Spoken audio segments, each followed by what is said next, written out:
तो 6 सीट में आप बस 2 सीटों पे आप सिमट के रह गए और माले को 19 मिली थी, उसमें से वो 12 सीटों पे उन्होंने जीत हासिल करा। तो क्या लगता है कहाँ कमी हो गई होगी पहले और उससे सुधार कैसे करेंगे? इसी बात है कि आज कोई एक पार्टी अपने बल पर सत्ता में नहीं आ सकती है। जय भीम। मेरा नाम मासूम, आप देख रहे हैं नागरिक टॉक। जब हम बात करते हैं बिहार की राजनीति में, तो ये हमेशा से एक बहुत दिलचस्प मामला रहता है, चाहे वो जातिवाद को लेके हो या फिर सामाजिक आंदोलन को लेके हो। बिहार हमेशा से चर्चा में बना रहता है। इसी बीच बिहार में विधानसभा चुनाव भी होने को इसी साल, और इसको लेके सारी पार्टियां बहुत एक्टिव हो चुकी हैं। तो इसी बीच हमारे साथ सीपीआई के राष्ट्रीय परिषद के सदस्य जो प्रमोद प्रभाकर जी हमारे साथ मौजूद हैं।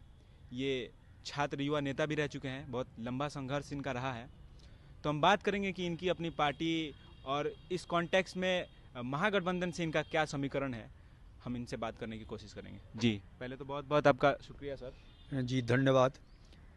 हमारी पार्टी भारतीय कम्युनिस्ट पार्टी लगातार जन सरोकार के मुद्दे को लेकर संघर्ष करती रही है।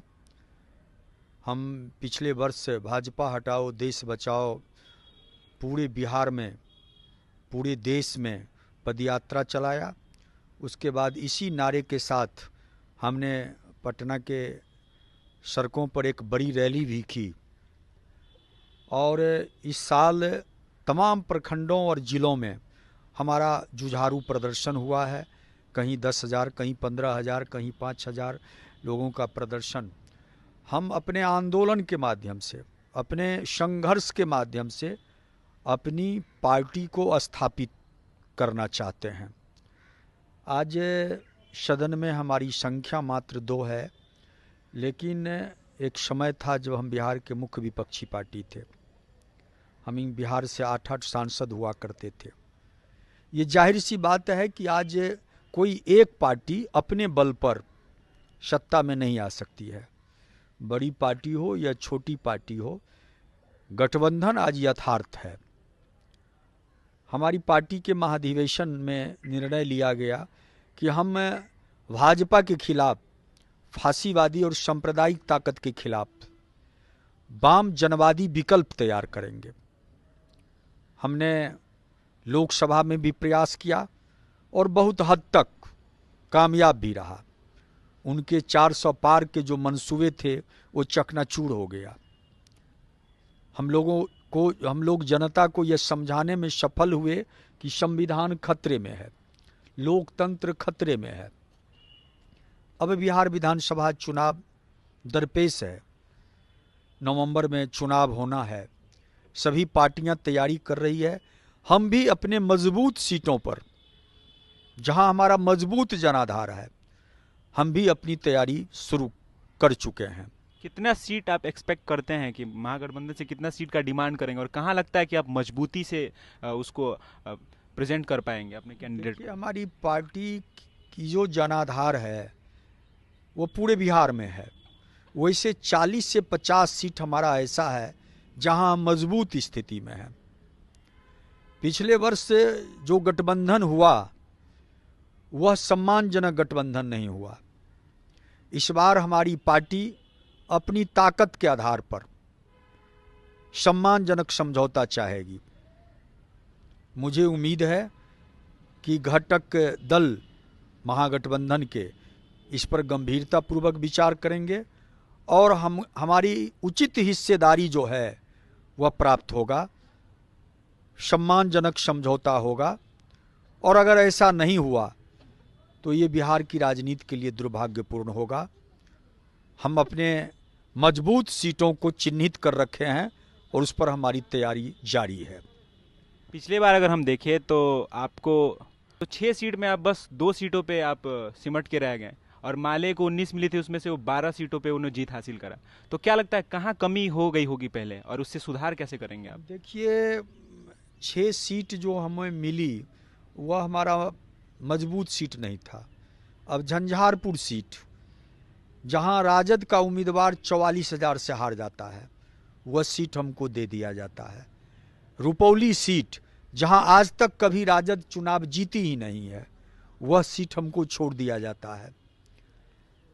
ये आपको बछवाड़ा में बागी उम्मीदवार थे, हरलाखी में महागठबंधन का बागी उम्मीदवार था, वोटों का विभाजन हुआ, इसलिए हम 2 में सिमट कर रह गए।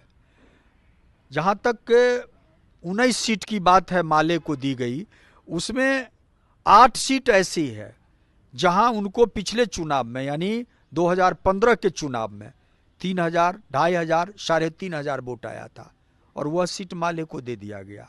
समीकरणों के आधार पर वो सीट जीते।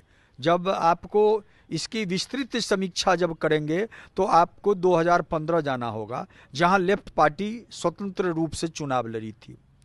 और मैं आपको कहना चाहता हूं साक्ष्य के आधार पर कि भारतीय कम्युनिस्ट पार्टी 27 विधानसभा में 5000 से ज़्यादा मत प्राप्त की, जबकि भाकपा माले मात्र 18 विधानसभा में 5000 से ज़्यादा मत प्राप्त की।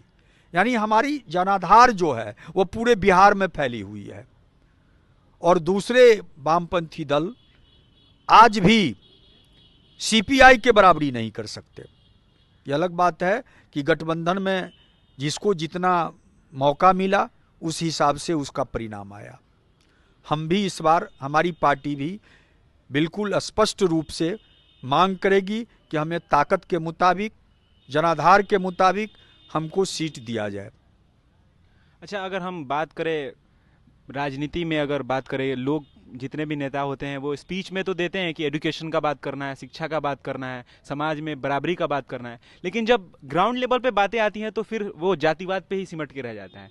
तो इस तरह से अगर आपकी पार्टी उसके लिए क्या करेगी कि जातिवाद से कैसे ऊपर उठा जा सके, अगर राजनीति में अगर आना है तो?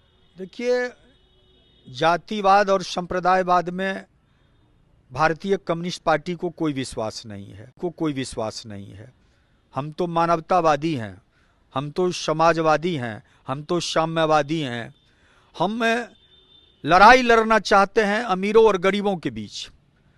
वो शोषित समाज, वंचित समाज, पिछड़ा समाज जिसकी बड़ी संख्या है, 80% संख्या है, हम उनको संगठित करना चाहते हैं।